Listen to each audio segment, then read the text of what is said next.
todos, bienvenidos a una nueva edición de su programa Societatis del Seminario de Sociología General y Jurídica de la Facultad de Derecho de la Universidad Nacional Autónoma de México. Nuestro reconocimiento y gratitud al doctor Raúl Contreras Bustamante, director de nuestra facultad, al doctor Ricardo Rojas Arévalo, secretario general, al doctor Israel Sandoval Jiménez, secretario técnico de los cuerpos colegiados, a Eduardo del canal Yus Multimedia, del seminario, a Valerie y a Carlos Velasquillo, que nos apoyan en la realización de este programa. El día de hoy estamos muy contentos, tenemos el gusto que nos acompañe el licenciado Abraham Mendoza Jiménez, a quien le agradezco infinitamente que nos acompañe como lo ha hecho en otras ocasiones muy gentilmente, y el tema que vamos a tratar es un tema de plena actualidad: justicia digital en relación al Código Nacional de Procedimientos Civiles y Familiares. Pero antes de iniciar, cedo el uso de la voz a Carlos para que nos dé la síntesis curricular del licenciado Mendoza Jiménez. Por favor, Carlos. Gracias, doctora.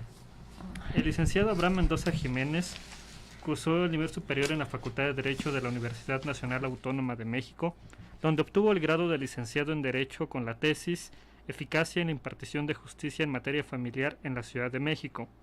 Ha participado en algunos programas de Societatis con los temas las vivencias de la Facultad de Derecho de la UNAM y los juzgados familiares ante la pandemia. Incursionó como pasante en el ámbito del litigio desde agosto de 2017 en las materias de civil y familiar, actividad que continúa desempeñando hasta la actualidad. Asimismo, fue recientemente admitido en el programa de posgrado de la Facultad de Derecho de la Universidad Nacional Autónoma de México con el tema Sociología Jurídica en el ámbito práctico del derecho, profesiones jurídicas y eficacia para la obtención del grado de maestro en Derecho. Bienvenido, licenciado Abraham. Gracias, Carlos. Gracias, doctora. Me adelanto los agradecimientos porque luego me reclaman que se me olvida. No, nadie te va a reclamar. Pero no saben de antemano que pues para mí es todo un gusto estar aquí con ustedes, pues tratando este tema tan interesante, ¿verdad? Pues sí, ha llamado mucho la atención este nuevo Código Nacional de Procedimientos Civiles y Familiares.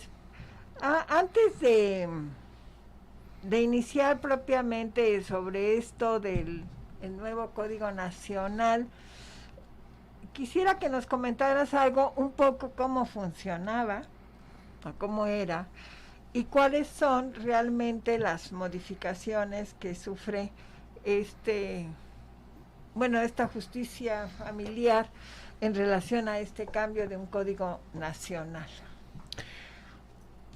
Pues mire, en principio, y como bien sabemos, pues al ser un sistema pues federalizado, tenemos por cada entidad federativa un código de procedimientos pues propio, más el código federal, que es pues supletorio de las lagunas que llegan a tener pues algunas legislaciones en particular.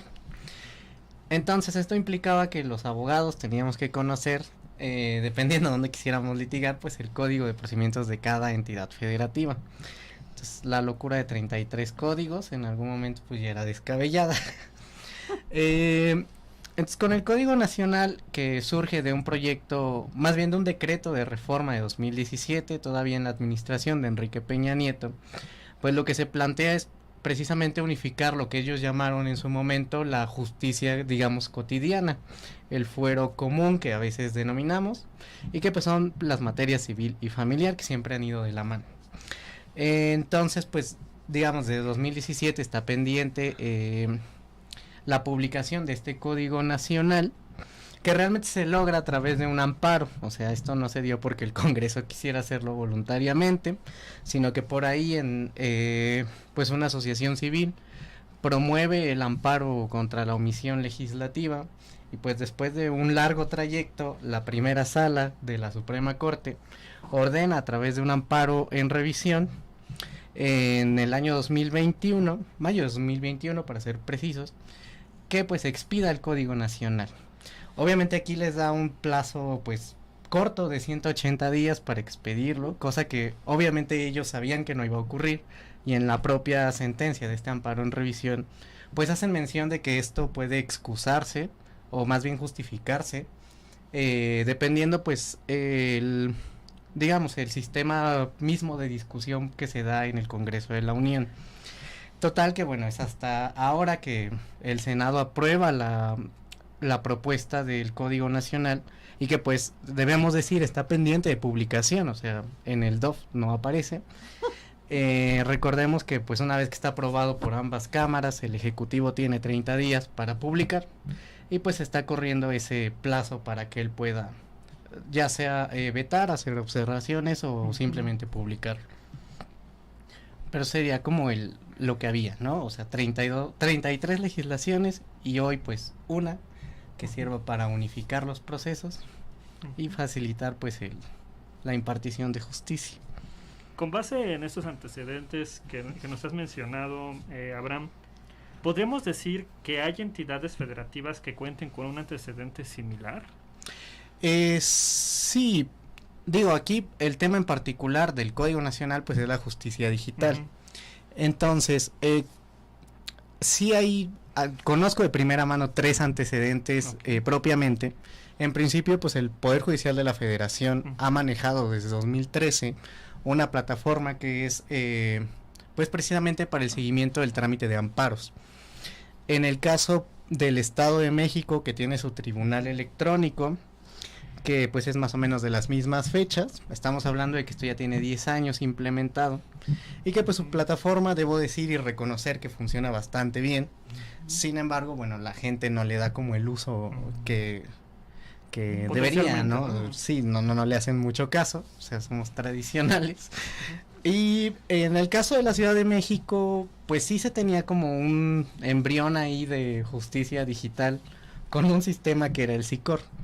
El sistema integral de consulta de resoluciones, como su nombre lo dice, únicamente permitía ver pues las resoluciones que emitía un órgano jurisdiccional en los expedientes donde obviamente se tuviera autorización.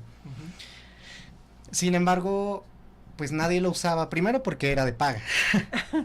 Entonces, pues, solo por decir un ejemplo, el paquete más básico, que era el paquete unitario, tenía un costo de 178 pesos, la pura inscripción, digámoslo, que incluía un expediente. Los adicionales eran de 45 pesos cada uno, y entonces pues nadie pagaba, porque al final tenías que ir a consultar no la resolución, sino el escrito que le recaía, o bueno, lo que se estaba acordando, ¿no? Entonces nadie lo usaba. Obviamente con la pandemia, pues el SICOR sirvió en un primer momento, cuando retoman labores, para poder orientar y disminuir la carga de trabajo, relativamente. De ahí pues ya se ha ido implementando un sistema integral de gestión judicial que ya permite como un seguimiento más serio, pero realmente no era tan eficiente como podían ser, bueno, como llegaron a ser el Tribunal Electrónico del Estado y el portal de servicios en línea del Poder Judicial de la Federación. Ahora, si uno se mete a las páginas de los demás poderes judiciales de otras entidades, pues podemos observar que solo 18 entidades federativas tienen como un antecedente de justicia digital, particularmente, bueno, la mayoría de ellos únicamente para consultar expedientes, ya no hablar de audiencias en línea o de presentar escritos con firma electrónica, porque es un poco, pues ya digamos, un paso a deber dentro de lo que tienen pues las entidades federativas, y que pues es lo que representaría un reto en primer momento, cómo implementarla. Claro, eso está muy bien, pero con lo que estás diciendo, la primera pregunta, y que casi la has contestado, es decir, ¿los estados están preparados para esto? Pues tendríamos que decir casi que no. Y luego esto implica un costo, no sé si en computadoras, en sistemas, desconozco, ¿no?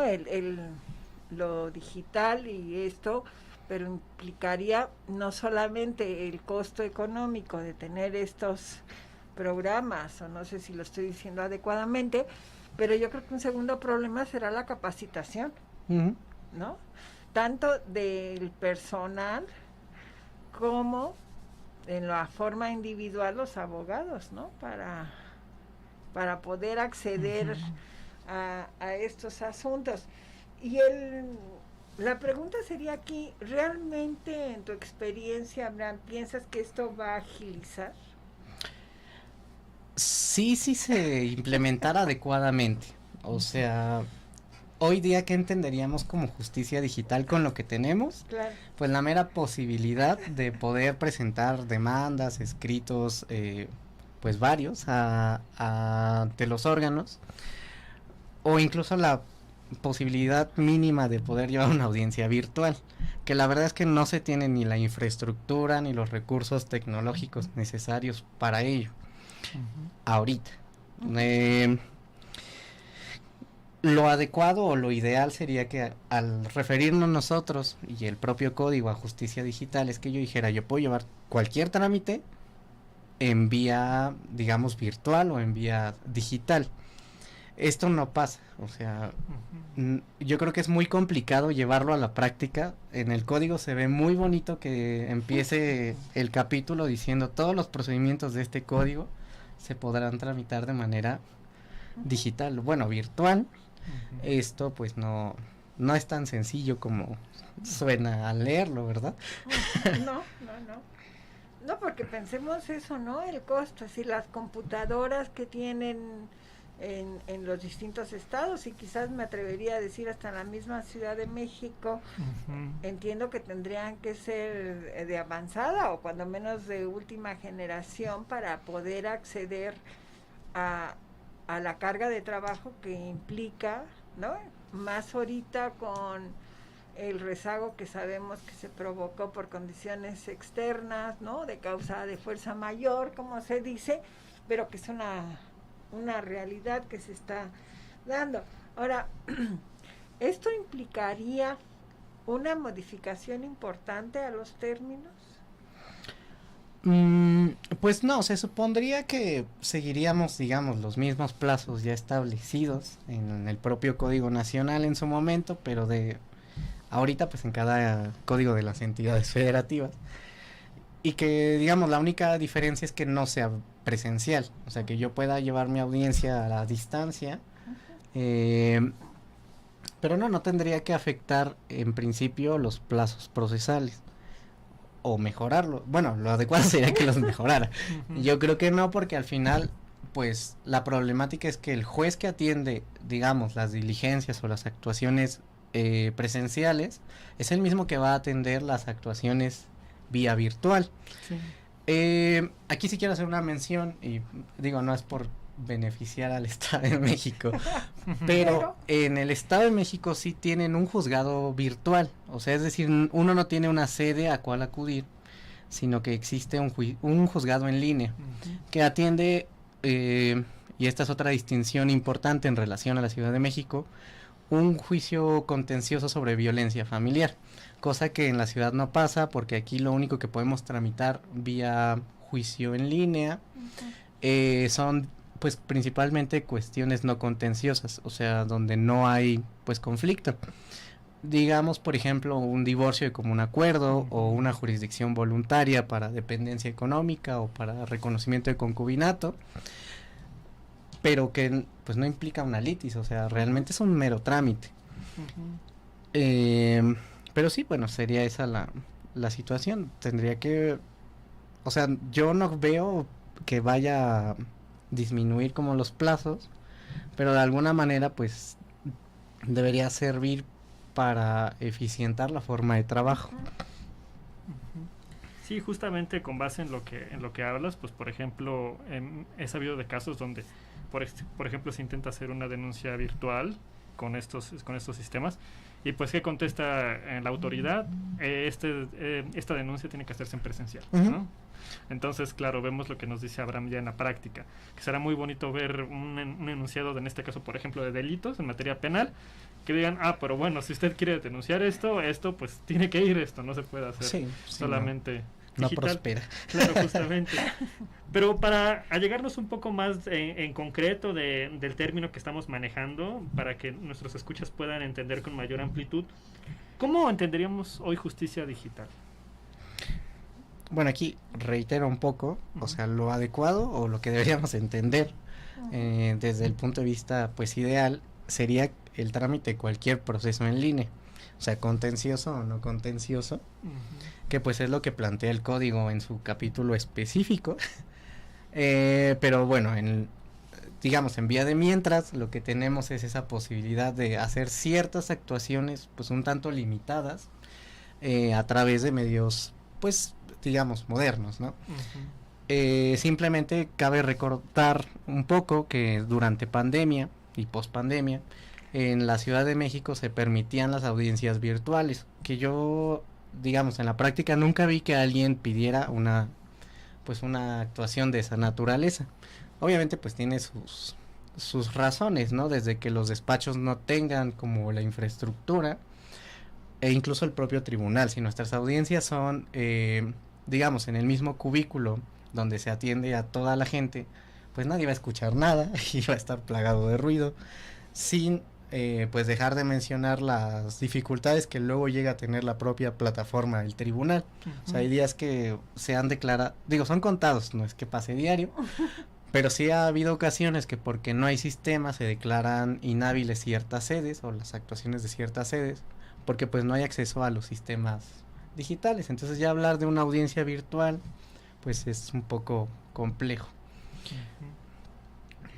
Sí, al final aquí lo que decíamos al principio, ¿no? Necesitas infraestructura de los dos lados, capacitación de los dos lados, y la realidad de esta justicia digital, realmente con lo que nos estás diciendo, pues va a tener una serie de problemáticas que además estamos pensando como una generalidad, pero tendríamos que considerar que cada estado de la República tiene condiciones totalmente distintas, ¿no? Y nos guste o no, lo querramos o no, pues debemos pensar que la Ciudad de México estaría en mejores condiciones de lo que estarían algunos de los estados, ¿no? Entonces, implementar una medida generalizada, pues creo que tendrá muchos bemoles en cada estado, ¿no?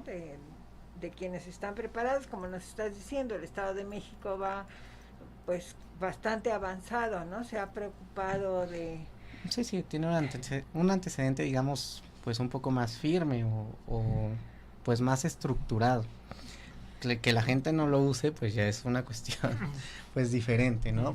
Pero sí debo decir que la plataforma es muy accesible, o sea, en general, para cualquier público.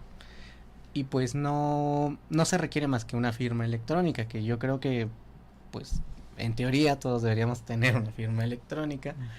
Claro, esto también tiene sus peros. Pero sí, son plataformas, digamos, amigables con la gente. Claro, pero al final eso, ¿no? Sí, lo que decías, o sea, en el papel está muy bien, vamos a hacerlo, pero ya llevarlo a la práctica y tratar de hacerlo, ¿no? Porque al final, primero se están limitando a los aspectos civiles y familiares, y dentro de estos entiendo que aquellos que no son contenciosos, ¿no? Entonces esto deja fuera pues una gran parte de los asuntos que se tramitan, ¿no?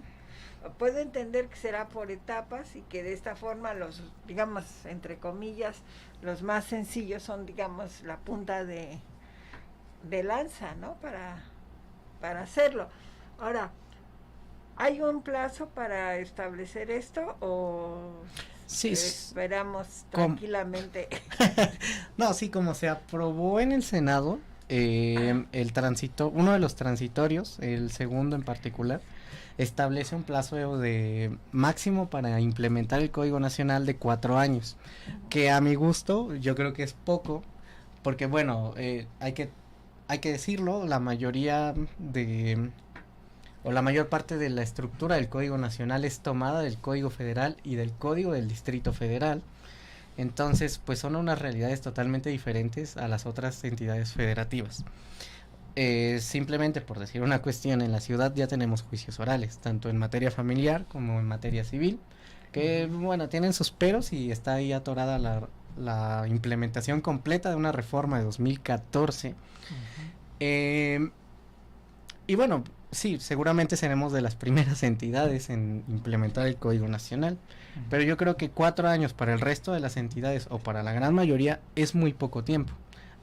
Eso además bueno, dejar de mencionar que el código no está publicado. Entonces, pues está como en el limbo ahorita de decir, tienen hasta abril de 2027, pero ahorita ya estamos concluyendo mayo de 2023, son 3 años, 11 meses y bien nos va. Desafortunadamente en este sentido, pienso que con frecuencia sucede en nuestro país que se publicitan cosas que no tienen nada que ver con el procedimiento jurídico que tienen que hacer y que en primera instancia la gente los toma como seguros o como hechos, cuando en realidad pues está en el papel, ¿no? Lo que estás diciendo. Sí, y creo que falta, no sé si responsabilidad o es el deseo de dar noticias y noticias y noticias, pero que en realidad es, en español pronto diríamos llamarada de petate, ¿no? Es decir, dicen, ay, hay un Código Nacional de Procedimientos Civiles y Familiares. Pues la letra chiquita, lo primero que tendríamos que leer es hasta el 2027. Sí, sí, entonces, justamente. O sea, ya no es que sea la semana que entra, ni dentro de un año, es decir, estamos en el 2023, pero esa letra pequeñita pues ya no la vemos, ¿no? Va a ser hasta el 2027, no es por echarles la sal, pero dadas las circunstancias va a ser poco probable que en el 2027 esté esto, ¿no? Entonces, ¿cuál es la finalidad de dar a conocer estas noticias, ¿no? De decir, como que vamos de avanzada, pero si ya te detallas un poco, ¿no? Sí, de alguna manera están tomando, no sé, el pelo a todos, porque pues sí, o sea, para hablar mal y pronto, ¿no? Sí, sí, porque tú dices, bueno, a mí me anuncian justicia digital, un nuevo código, pues pienso que la semana que entra ya está implementado, y no que veo que la letra chiquita, como insisto, dice para el 2027, ¿no? Y sin ser, bueno, tú que tienes la experiencia dices es muy poco tiempo. Sí, yo creo que todos, sin tener la experiencia de litigio, pues cualquier modificación que quieras implementar en 3 años, pues es muy poco tiempo, ¿no? Sí, la verdad es que la gente, o bueno, para personas con las que he platicado, tanto de función pública como pues, gente que se dedica al litigio, la mayoría tenemos como la expectativa de un plazo un poco más largo, como ocurrió en materia penal, que también traían su desastre, y a la fecha pues hay todavía en la práctica algunos problemas. Y bueno, aquí, o sea, en general el código y en particular el libro relativo a la justicia digital, pues va a ser un poco complicado lograr que la gente tenga acceso, porque no es tanto que se aplique, porque realmente el procedimiento de la justicia en línea pues va a ser optativa para las partes en los procesos, pero el mero hecho de que tengan, bueno, que puedan hacer efectivo ese derecho de una justicia virtual, una justicia en línea, pues va a ser un poco o bastante complicado, o sea, porque lo van a tener ahí y nunca lo van a poder ejercitar, o sea, va a estar en el papel nada más, o esa es mi, digo, un poco pesimista expectativa, ¿no?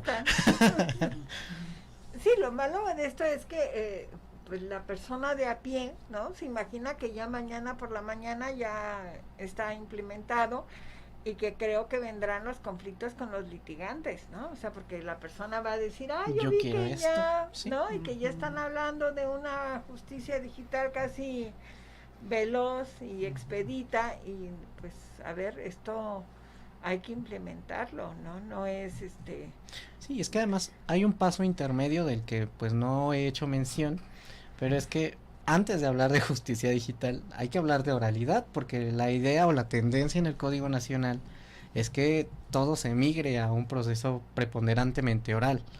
Y entonces ese es el primer gran tope al que nos vamos a enfrentar, porque la mayoría de estados siguen teniendo procesos tradicionales, escritos, con audiencias que se levantan de escritorio, y entonces primero migrar a la oralidad y luego hacer que esa oralidad pase a un sistema virtual.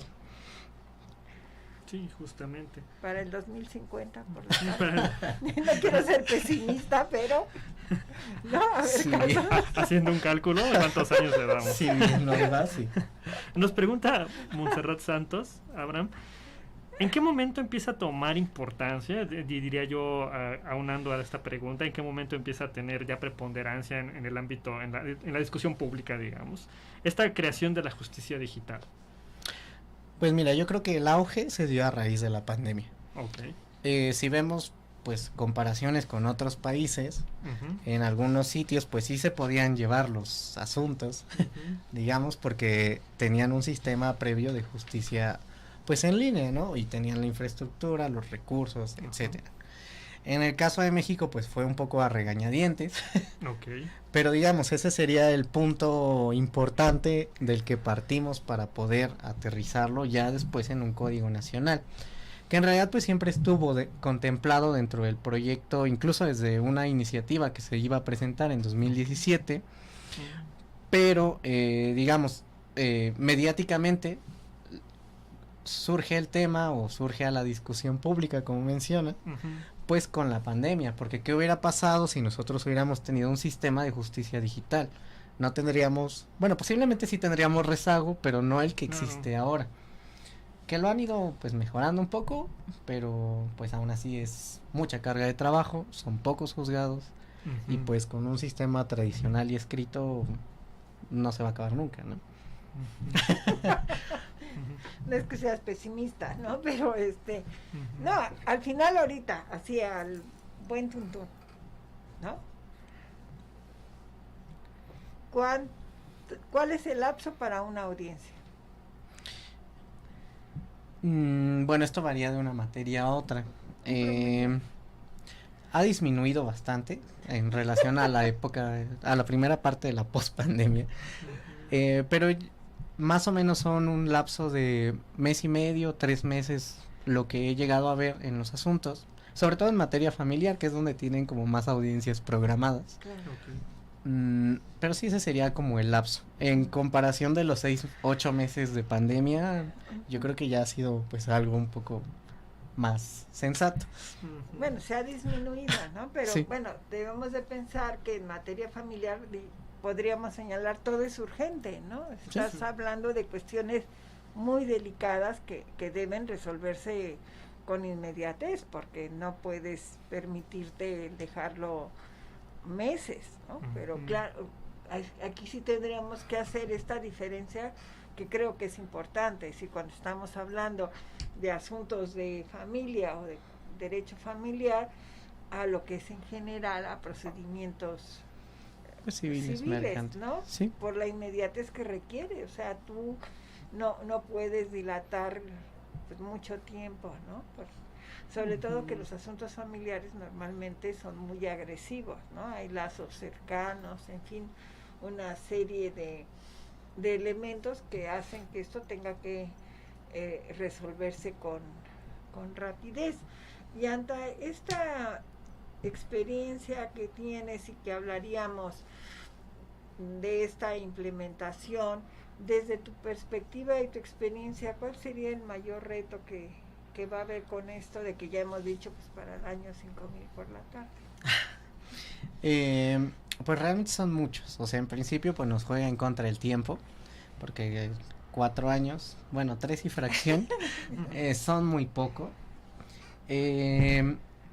Luego estaría pues el tema de los recursos, que aquí particularmente recursos tecnológicos, desde que se homologuen las plataformas pues de las entidades y del Poder Judicial de la Federación, para que pues tengan un, digamos, un parecido y no sea tan complicado, pues digamos la implementación, ¿no? Otro de los problemas dentro de los recursos pues sería en relación a los recursos humanos, la capacitación del personal en general respecto del código y en lo particular sobre justicia digital, porque digo, a veces no visualizamos nosotros qué problemas puede traer la modernidad, desde que se caiga la red o que el aparatejo no sirva, que el audio no conecte, el video, etcétera. Entonces, ¿cómo van a actuar si están en una diligencia o en una actuación, digamos, virtual? cómo van a actuar en el momento, porque somos abogados, no somos técnicos en computación ni algo que se le parezca. Pero, y ahí, bueno, entraría la segunda cuestión, o sea, nos enfocamos mucho en la capacitación del personal de, digamos, de tribunales, pero está el otro lado, los litigantes, ¿quién los va a actualizar? Porque pues es un vacío educativo muy grande. Y ya viéndolo un poco más a fondo, ¿qué van a hacer las escuelas para tratar de educar con este nuevo sistema? Y pues dar la idea de que los jóvenes o las futuras generaciones usen los medios digitales. O sea, porque estamos muy acostumbrados a que un maestro de procesal nos diga, tú presentas tu demanda, se acuerda, pero ¿y por qué no nos dicen? Puedes hacer uso de la firma electrónica, o presentar a través de estos medios, pedir audiencias virtuales, porque yo, al menos, en mi experiencia, nunca he oído que un maestro lo diga. Y pues estamos hablando de que el antecedente a nivel federal es de 2013, y creo que aquí a nadie le han dicho que una demanda de amparo puede ser presentada de manera virtual. Claro, esto implica un reto muy importante para las universidades, las facultades de Derecho, ¿no? Porque pensemos en nuestro entorno, tenemos grupos de 50, de 100, ¿no? Si queremos que todos practiquen, pues necesitaríamos un aula con ese número de computadoras, ¿no? Para poder tener la posibilidad de que todos, bueno, sería un ideal, claro que no va a ser así, sino habrá, ¿no? Sí, no, o sea, digo, dentro de los problemas también está la cuestión estructural. Claro, pero también aquí yo, antes de irnos a corte, también pensaría, una cosa es que estén ahí en el chat y en el romance y en perder el tiempo, y otra cosa es saber cómo realizar un procedimiento de justicia digital, ¿no? Yo creo que son dos cosas distintas y como bien dices, necesitas una capacitación, ¿no? Desde que coja mi teléfono, Sí, ¿no? O sea, es distinto, ¿no? Sí. Bueno, pues vamos a un corte y regresamos con ustedes. Regresamos con ustedes, tenemos el gusto que nos acompaña el licenciado Abraham Mendoza Jiménez. Estamos tratando el tema de justicia digital, en especial al Código Nacional de Procedimientos Civiles y Familiares. Y después de lo que hemos comentado, que no sé si ponernos optimistas o no, vamos a ceder el uso de la voz a Carlos para quienes nos acompañan, que han manifestado ciertas inquietudes. Por favor, Carlos. Claro que sí, gracias, doctora. Justamente antes del corte hablábamos un poco sobre, la dificultad que podría tenerse, digamos, en la logística. Mencionabas tú, Abraham, bueno, capacitamos al Poder Judicial, por ejemplo, pero de los abogados particulares, ¿quién se encarga, no? Entonces, la doctora Elsie te preguntaba un poco acerca de los retos, eso es lo que respondías, y nuestra audiencia nos pregunta exactamente cómo se podrían garantizar la accesibilidad y la igualdad de oportunidades. Quisiera también hacer ilusión, complementándolo con otra pregunta, pues en el caso de la desigualdad social, las condiciones que tienen diversos grupos sociales, que sabemos que, bueno, como tú dijiste, puede ser que a lo mejor la red del tribunal no sea la mejor, pero ¿qué pasa cuando la red de una de las partes pues es la que va a fallar? Digamos, entonces, ¿cómo visualizar esta desigualdad? ¿Cómo podríamos tener una idea de buscar esta accesibilidad para los distintos grupos sociales? Pues realmente es un tema muy complejo, porque ya no hablaríamos tanto, digamos, en este caso de la red, sino de la mera infraestructura. Sí. Porque hay que pensar, o sea, en el litigio hay muchos escenarios, desde los grandes despachos, digamos, de alguna manera corporativos, que fácilmente podrían invertir recursos económicos, pues en generar un espacio adecuado para el desarrollo de esto. Pero está el otro ámbito de, pues, tanto despachos pequeños como pues abogados independientes, que realmente pues donde podrían llevar a cabo este tipo de cuestiones. Y no es que al tribunal como que le interese mucho establecer espacios para el desarrollo de este tipo de audiencias. Bueno, al grado que ni siquiera le dan difusión a los sistemas de justicia digital que existen hoy día. Entonces yo creo que sí puede llegar a ser un tema muy complejo, porque ya no hablaríamos solo de que puedan acceder a la justicia, sino que puedan acceder pues a medios que le permitan llevar un proceso de manera virtual o un juicio en línea. Ok. Ujú. A continuación teníamos alguna otra inquietud de nuestros escuchas que nos preguntan específicamente ¿qué medidas perdón, sí, ¿qué medidas se han implementado para garantizar ahora específicamente lo concerniente a la seguridad y confidencialidad de la información en los procesos digitales? Pues mira, realmente cuando usas las plataformas y creas tu usuario para pues el uso de ellas, como todo, ¿verdad? Nos ponen un aviso de privacidad, condiciones y demás, que nadie lee, pero se supone que ahí se comprometen, pues a, primero, digamos, uno como usuario a hacer buen uso de la plataforma, un uso, digamos, adecuado, pero además el tribunal establece por cuestiones, pues, de protección de datos personales, que los datos recabados pues serán utilizados únicamente para los fines que pues está establecida la propia plataforma.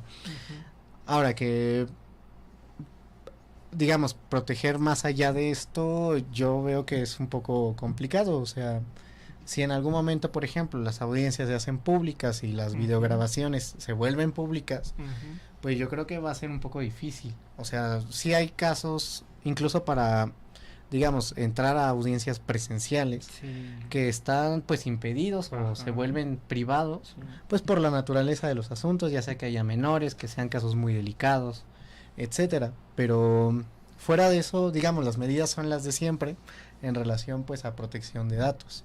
O sea, no es que porque sea virtual se vayan a tomar otras medidas. Claro.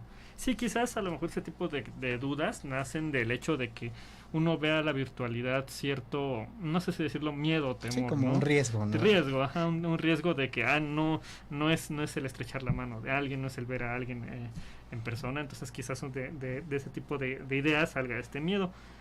Tenemos un tercer cuestionamiento, Abraham, de Alex Terkin, que nos dice... nos dice que el tema está muy interesante, aprender sobre la justicia digital, porque es algo de lo que no muchos tienen conocimiento.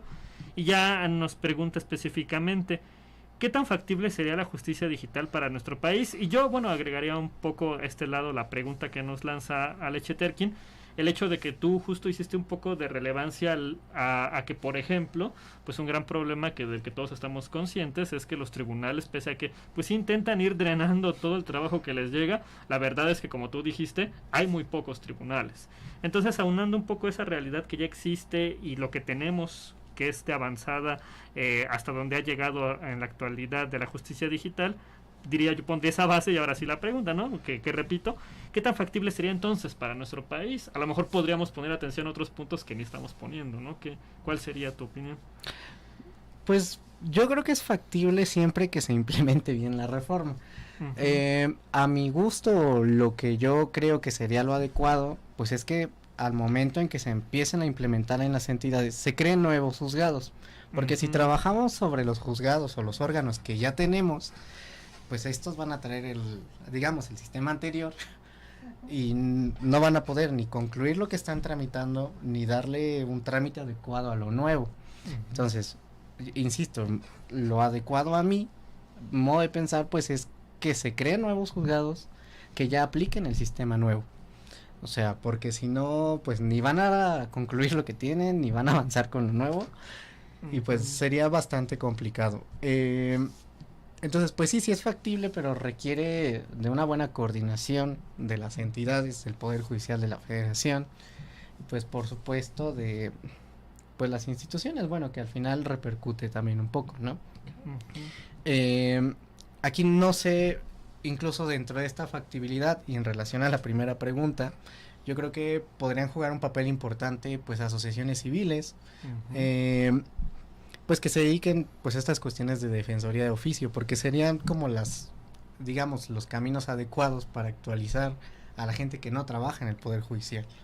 O sea, independientemente de que las grandes universidades impartan cursos, diplomados, conferencias, etcétera, pero pues podría ser como el camino pues para que esto mejore, porque no nada más es la parte de la función pública, o sea, somos todos los actores que intervenimos dentro del juicio.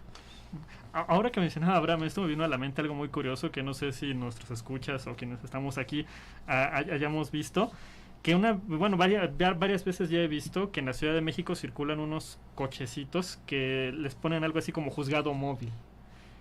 Y que ahí viene una serie de listados de las cosas que puedes hacer. Por supuesto, los he visto transitar, entonces no me he detenido a ver qué dice ese cochecito de juzgado móvil. Pero justamente yo me puse a pensar y dije, a ver, pues si uno necesitaría de cosas que como mencionaba Abraham hace unos minutos, son más complejas, de trámites que ya no solo son trámites, sino que ya corresponden a todo un juicio en forma, digamos, pues me vino a la mente porque justo como dice Abraham, parece ser que hay muchos esfuerzos, quizás no solo en nuestro país, sino quizás en muchos otros países, de decir, bueno, pues vamos a llegar estos modos que tenemos a lo mejor muy centralizados, a lo mejor muy escasos. Bueno, si ya la gente no puede venir a los juzgados, pues vamos a crear estos, como les digo, que he visto en la Ciudad de México rondando, esporádicamente, no comúnmente, que les llaman juzgados móviles, ¿no? Es como decir, bueno, no pueden venir hasta la autoridad para que escuchemos a la ciudadanía, pues vamos a intentar, como sea, poner canales de acceso más sencillos, pero que al parecer, como nos dices Abraham, pues dudaríamos de qué tanto logran es su cometido de en verdad buscar sencillez si atrás ya hay una estructura que es como de espérame, llegas hasta aquí y bueno, aquí tienes que ir al juzgado porque tienes que ir, ¿no? Sí, mira, es que uno de los grandes problemas, y creo que sería realmente el principal, es que pues el gremio o la carrera, la profesión es muy tradicionalista. Y entonces no confiamos a veces ni los litigantes ni los funcionarios en cuestiones que no están en papel. Y voy al ejemplo claro, las actas de nacimiento. Sí. Si uno lleva a un juicio un acta de nacimiento generada de manera digital, muchas veces la cuestionan y requieren ahí para exhibir un atestado expedido por el registro civil, no por una impresión de internet. Entonces, si en algo tan simple seguimos siendo un poco, pues, conservadores, tradicionalistas, como le quieramos llamar, no me imagino aquí, pues, un juzgado o alguien de ese corte ideológico tratando de resolver una cuestión que se va a llevar en línea. O sea, es... Sí, un choque, ¿no? Yo lo veo muy cuestionable. Que en realidad, pues, sí debe ser digno de crítica, o sea, creo que hay que cambiar, pues, el panorama, porque todas las áreas se están actualizando menos el derecho. O sea, siempre se ha dicho que el derecho avanza más lento que la sociedad. Pero no exageremos, ¿no? Sí, yo creo que no hay que llegar a ese grado, ¿verdad? No, pero yo creo que has dado un ejemplo muy sensible, es el del acta de nacimiento, es decir, a cada rato están señalando es válida, sin embargo cualquier trámite que hagas te piden un acta de nacimiento reciente, ¿no? Entonces entenderíamos, y es de obvio conocimiento, que no cambia, ¿no? Excepto que hagas una modificación o una, etcétera. Pero el acta de nacimiento va a valer, o debería, porque no es como bien lo ha señalado, la que se le hizo al bebé el día que nació, a que se le haga 30 años después o 50 años, ¿no? Sin embargo, cada vez te dicen un acta de nacimiento reciente, ¿no? Y si no tiene fecha reciente, entonces, ¿cuál es el objetivo de haber implementado de que puedas sacar tu acta vía electrónica? Pues es una ociosidad, ¿no? Doble trabajo, diría yo, ¿no? O las modificaciones que están haciendo ahorita con la CURP, ¿no? O sea, no me queda claro cuál es la relación, porque si yo tengo mi acta de nacimiento, entenderíamos que por ese solo hecho, por ese documento, yo estoy acreditando mi nacionalidad. Ahora no me queda muy claro por qué los están vinculando a la CURP, ¿no? Que no, no entender. Pero si no hemos logrado que un acta de nacimiento que hace de 20 años, del día que nací, ¿no? Yo soy la más antigua de aquí, no vale, o sea, si no tengo una del día de hoy, ¿verdad? Que tenga la fecha de hoy, como bien dices, sabrán de qué estamos hablando, ¿no? Si primero tenemos que hacer que esos documentos que no van a cambiar, pues sean válidos, lo tenga yo hace de 10 años, 5 años, o hace un minuto, ¿no? Sí, es que, pues el código es, bueno, el Código Nacional es muy optimista, porque hasta distingue entre documentos digitalizados y documentos electrónicos, pero la realidad es el funcionario o la, digamos, la otra parte del proceso va a confiar en un documento generado de esa manera, porque en principio me voy a enfrentar a que cuando yo lo presente me lo van a, pues seguramente me lo van a cuestionar y me van a pedir que presente el respaldo físico. Y entonces, pues, ¿cuál justicia digital si vamos a seguir teniendo procesos tradicionales? Claro. O sea, lo único que puede llegar a cambiar con la digitalidad, pues pueden ser el sistema de audiencias. Pero de ahí en fuera yo no veo que un proceso se pueda tramitar 100% en línea. Claro, sí. Sí, justamente. Sí, volveríamos. Si el ejemplo visible es el acta de nacimiento, ¿no? Ya que nos espera si un acta de nacimiento que dice que soy quien soy, que nací en la fecha que nací, y eso no varía, ¿verdad? O sea, o cuando menos así entenderíamos que esa información no varía, excepto que haga yo una rectificación de acta por cuestiones excepcionales, ¿no? Pero pues bueno, dicen que el optimismo muere al último, mi querido Abraham, y vamos a ser positivos de que estas implementaciones de un Código Nacional de Procedimientos Civiles y Familiares, que no es de ahorita, es para el 2027, ¿verdad? Por la tarde. Mi querida Abraham, te agradecemos mucho que nos hayas acompañado, que este tema que obviamente es de plena actualidad y que seguramente a quienes nos escuchan les haya resultado muy interesante, porque es el futuro de donde van a desarrollar su ejercicio profesional. Pues muchas gracias, mi querido Abraham, muchas gracias, Carlos, muchas gracias, Eduardo. Y nos vemos la próxima semana en una nueva edición de su programa Societatis. Hasta entonces, buena semana.